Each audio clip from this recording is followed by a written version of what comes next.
ఇలా ప్రభుత్వ నిర్లక్ష్యం ఇలా రేవంత్ రెడ్డి గారి యొక్క బాధ్యత అని చెప్పక తప్పదంటూ నేను ఆ నలుగురు రైతుల యొక్క అకాల మరణం ఏదైతుందో ఇలా రేవంత్ రెడ్డి బాధ్యత వహించాలి.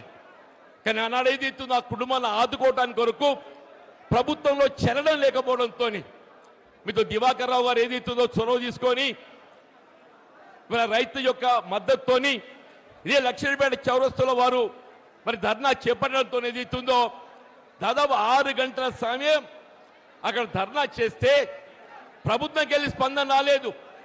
కానీ ఆనాడు వరంగల్ రైతు సదస్సులో పాల్గొంటున్నటువంటి ఒక మరి బీఆర్ఎస్ పార్టీ కార్యనిర్వాహక అధ్యక్షులు ఏదైతుందో ఈ అంశం సమాచారం ఏదైతే తెలుసుకోవడంతోనే ఒక రైతు చనిపోతే ప్రభుత్వం చలన లేకపోవడం దురదృష్టకరం అని చెప్పి పేర్కొంటూ ఇలా బీఆర్ఎస్ పార్టీ ఏదైతుందో ఒక రైతు పక్షపాత పార్టీగా ఆ కుటుంబాలను ఆదుకోవడం ఏదైతుందో ఇలా బీఆర్ఎస్ పార్టీ పరంగానే మేము ఆదుకుంటామని చెప్పినటువంటి ఒక భావనతోని వారు వెనువెంటనే ఒక్కొక్క కుటుంబానికి 5 లక్షల రూపాయలు ఆర్థిక సాయం అందజేసే విధంగా మీరు దివాకర్ రావు గారికి ఏదైతుందో మరి టెలిఫోన్ ద్వారా వారికి సమాచారం మరి వెలువించడం మరి ప్రభుత్వం కూడా ఒక్కొక్క కుటుంబానికి 20 లక్షలు ఇస్తామని చెప్పారు అన్నదే.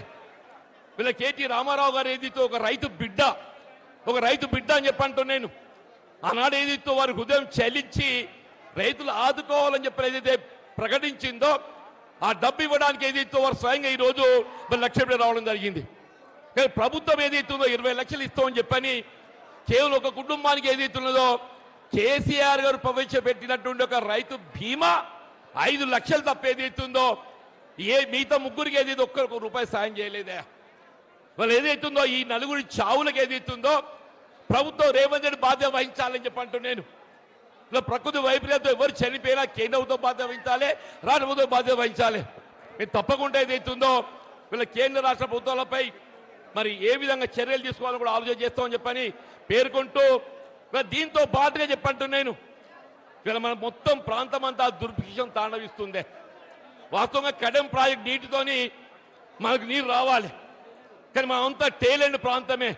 వీళ్ళ దండపల్లి కానీ హాజీపూర్ కానీ వీళ్ళ కాలు చివరి ప్రాంతం కాబట్టి నీరు చేరుకునే అవకాశం లేదని చెప్పని అన్నాడు కేసీఆర్ గారు ముఖ్యమంత్రిగా బాధ్యతలు చేపట్టడంతోనే ఈ ప్రాంతానికి సాగునీరు అందింపజేయడానికి గూడెం లిఫ్ట్ ఇరిగేషన్ కార్యక్రమాన్ని పూర్తి చేసి ఆనాటి నుండి ఈనాటి వరకు 12 సంవత్సరాలు చెప్పంటున్నా 2 పంటలకు నీరు అందింపజేసే విధంగా కార్యక్రమం అమలు చేసిందని చెప్పంటున్నా.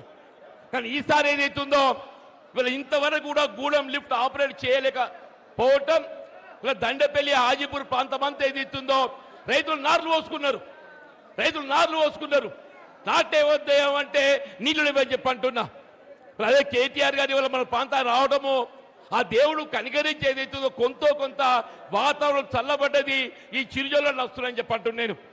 వీళ్ళ వాస్తవంగా నీళ్లు లేక కాదు, వీళ్ళ ప్రాణహిత నదీ జలాలు ఏదైతుందో వృధాగా ప్రవహించి దిగువబోతున్నాయి ఆంధ్ర ప్రాంతానికి. ఆ నీటిని ఏదైతే కన్నపల్లి పంప్ హౌస్ నుండి మనం ఎత్తిపోసుకునే అవకాశం ఉంది అని స్వయంగా కేటీఆర్ గారు ఏదైతున్నదో కన్నపల్లి పంప్ హౌస్ సందర్శించి ఎప్పుడైతే 93.5 మీటర్ లెవెల్ మన ప్రవాహం ఉంటుందో నీటిని ఎగువ అన్నారం సుందిళ్ళకి ఎత్తిపోసి ఎల్లంపల్లి ద్వారా మొత్తం రాష్ట్రాన్ని సుభిక్షం చేయడంతో పాటుగా మన గూడెం లిఫ్ట్ ఇరిగేషన్ కూడా ఆపరేట్ చేసేందుకు అవకాశం ఉంది. దురదృష్టం ఏంటంటే వీళ్ళ రేవంత్ రెడ్డి ఏదైతే కేవలం కక్షపూరితంగా వీళ్ళ ఎక్కడ కన్నపల్లి పంప్ హౌస్ ఆపరేట్ చేస్తే వీళ్ళ కాళేశ్వరం ప్రాజెక్ట్ ఏదైతుందో ఇవాళ అది మన ప్రాంతాలంతా సుభిక్షం చేస్తుంది. మళ్ళీ కేసీఆర్ గారికి ఎక్కడ పేరు వస్తుందో చెప్పని ఒక కుట్రపూరితంగా ఒక కక్షపూరితంగా వీళ్ళ ఈర్ష్యా ద్వేషాలతో ఏదైతుందో వీళ్ళ కన్నపల్లి పంప్ హౌస్ ఆపరేట్ చేయడం లేదని చెప్పి అంటున్నాం. ఇలా మొత్తం సాంకేతిక నిపుణులు అందరూ కూడా ఏదైతున్నదో కన్నపల్లి పంప్ హౌస్ ఆపరేట్ చేయడానికి ఏ విధమైనటువంటి అభ్యంతరాలు లేవు, ఆటంకాలు లేవు అని చెప్పి అంటున్నాం. ఎవరైనా ప్రభుత్వం ముఖ్యమంత్రికి ఏదైతుందో పాజిటివ్ దృక్పథం ఉండాలనే, నీకు పాజిటివ్ దృక్పథమే లేదని చెప్పి అంటున్నాం. ఏమనంటే ఎన్డీఎస్ఏ అంటే నేషనల్ డ్యామ్ సేఫ్టీ అథారిటీ. ఈనాడు ఈ సందర్భంగా ఈ వేదిక ముఖంగా అడగదలుచుకున్నా నేను, నీ ఎన్డీఎస్ఏలో ఏదైతుందో ఎక్కడైనా కన్నపల్లి పంప్ హౌస్ నుండి 93.5 మీటర్ లెవెల్లో ప్రవాహం ఉంటే నీరు ఎత్తిపోయేది ఇక్కడ ఉన్నదే? ఎన్డీఎస్ఏ రిపోర్ట్ ఏదైతున్నదో వీళ్ళ ఇళ్లపల్లి బ్యారేజ్ ఏదైతుందో మరమ్మతులు చేపట్టేంత వరకు నీటి నిల్వ చేయకూడదని మాత్రమే పేర్కొన్నది. కానీ ఇక్కడ మేడిబెడ్డ మ్యారేజ్కు సంబంధం లేకుండా కేవలం కన్నెపల్లి పంప్ హౌస్ నుండి 93.5 మీటర్ లెవెల్తో నీరు ఎత్తిపోసుకునే అవకాశం ఉంది. అది ఎత్తిపోయకుంటే ఏదైతుందో ఇలా మొత్తం రాష్ట్రం వల్ల ఇది కరువు ఏదైతుందో ఎల్లినో కరువు కాదు, ఇది ఎల్లినో ఏదైతుందో ప్రకృతి ప్రసాదించింది. దాన్ని ఎవరు కూడా నిలుపుదల చేయలేం. ఎల్లినో ఇవాళ వచ్చింది కాదు, వాతావరణ సూచిక 6 మాసాలుగా హెచ్చరిస్తున్నాయని చెప్పి అంటున్నాను. నువ్వు 6 మాసాలుగా ఏ విధంగా చర్యలు ప్రికాషనరీ మెజర్ తీసుకోకుండా ఇవాళ ఏదైతుందో రాష్ట్రం కరువులు నెట్టబట్టడానికి ఇది రేవంత్ రెడ్డి బాధ్యుడు అని చెప్పంటావు. రేవంత్ రెడ్డి బాధ్యుడు అని చెప్పి అంటున్నాను. నువ్వు పంట కావాల్సిన కాలువ నీళ్ళు ఇయ్యవు, కరెంట్ ఇయ్యవు. అన్నాడు కేసీఆర్ గారు ఏదైతుందో 24 గంటలు ఏదో అంతరాయంలో కూడా కరెంట్ ఇస్తే ఇవాళ దినంలో కరెంట్ ఎప్పుడు వచ్చేది ఎప్పుడు పోయేది అని చెప్పి అంటున్నా. కాలువ నీళ్ళు లేవు, కరెంటు లేవు, పండించే పంటకు ఏదైతుందో ధాన్యానికి మద్దతు ధర లేదు. మొన్న ఏసంగిలో ఏదైతుందో వడ్లు అమ్ముకున్నాం అందరం. దయచేసి ఒక్కటి గుర్తు చేస్తున్నా, ఎవరైనా ఎక్కడైనా క్వింటల్కి 5 కిలోలు 6 కిలోలు కూడా తక్కువ తూకం చేసినారా? కోత వచ్చి లెగవేయలేదా? 5 కిలోలు అంటే ఎంతలే? కిలోకి 25 రూపాయలు. 5 కిలోలు అంటే కిలోకి 25 రూపాయలు అంటే ఎంత అవుతుంది? 5 × 25 125 రూపాయలు. 6 కిలోలకి ఎంత అవుతుంది? 6 × 25 150 రూపాయలు అయితే 30 క్వింటల్కి ఎంత అవుతుంది? 5 కిలోల లెక్క చొప్పున ఏదైతుందో 3750 రూపాయలు. 6 కిలోల చొప్పున 4500 రూపాయలు అని చెప్పి అంటున్నాను. ఇలా ఇంత అవినీతి దోపిడీకి పాల్పడితే ఇలా చర్యలు లేని ప్రభుత్వం. మిత్రుడు ఈశ్వర్ గారు మేము ఏదైతుందో జగిత్యాల్లో ఈ అంశాన్ని ప్రస్తావించినాం. ఇలా ఇప్పటికీ ఈ వేదిక ముఖం చెప్తున్నాను. ఇలా మొత్తం రాష్ట్రంలో మీరు 60 లక్షల మెట్రిక్ టన్ ధాన్యం సేకరించడం చెప్పి అంటుండే. మీరు 60 లక్షల మెట్రిక్ టన్ ధాన్యం సేకరిస్తే 60 లక్షలు ఇంటూ క్వింటల్కి ఏదైతుందో 3000 దోపిడీ అయినా కానీ కనీసం 2000 కోట్లు ఏదైతుందో ఈ ప్రభుత్వం అవినీతికి పాల్పడని చెప్పి అంటున్నాను.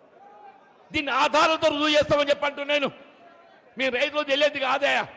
ధాన్యం రైస్ మిల్లు మోగన ఏం చేస్తాం మనం? ధర్మకాంట మీద చూస్తారా? ధర్మకాంట అంటే ఆటోమేటిక్ వెయ్యింగ్ మిషన్. దాని తర్వాత ఒక ట్రక్ షీట్ ఇస్తాడు. మన ధాన్యానికి ఏదైతుందో నీ ధర్మకాంట మీద తూకం ఎంత వస్తే గంత మన గిట్టుబాటు ధర కట్టించాలి. ఆ తీయకుండా ఏం చేస్తుండో ట్రక్ షీట్తో ఇస్తున్నాడు. దాంతో రైతులు ఏదైతుందో 2000 నుండి 3000 కోట్లు నష్టపోయినాం అని చెప్పి అంటున్నా. నేను దయచేసి ఏదైతే ఈ సదస్సు ముఖ్యంగా డిమాండ్ చేస్తున్నాం. మీకు సివిల్ సప్లైస్ కమిషన్ ఉన్నాడా? మీరు విచారణ చేపియండి. వీళ్ళ రైస్ మిల్లర్ల దోపిడీ, ఈ దోపిడీలో ఏదైతుందో కాంగ్రెస్ పార్టీ నాయకుల పాత్ర ఏ మేరకు ఉన్నది మేము రుజువు చేస్తామని చెప్పి అంటున్నాను. నిజంగానే కాంగ్రెస్ పార్టీ నాయకులు మంత్రి మీ యొక్క బాధ్యత లేకుంటే మీరు రైస్ మిల్లర్ ఎందుకు అదుపు చేస్తలేరు? వీళ్ళ రైతులు పొట్టగొట్టి రైస్ మిల్లర్ల కడుపు నింపడానికి అనే ప్రభుత్వం ఉన్నది. ఇలా ప్రభుత్వం అనేది ఏదైతుందో రైతుకు అండగా నిలబడాలి. నువ్వు రైస్ మిల్లర్ కడుపు నింపడానికి కాదు కదా చెప్పండి నేను.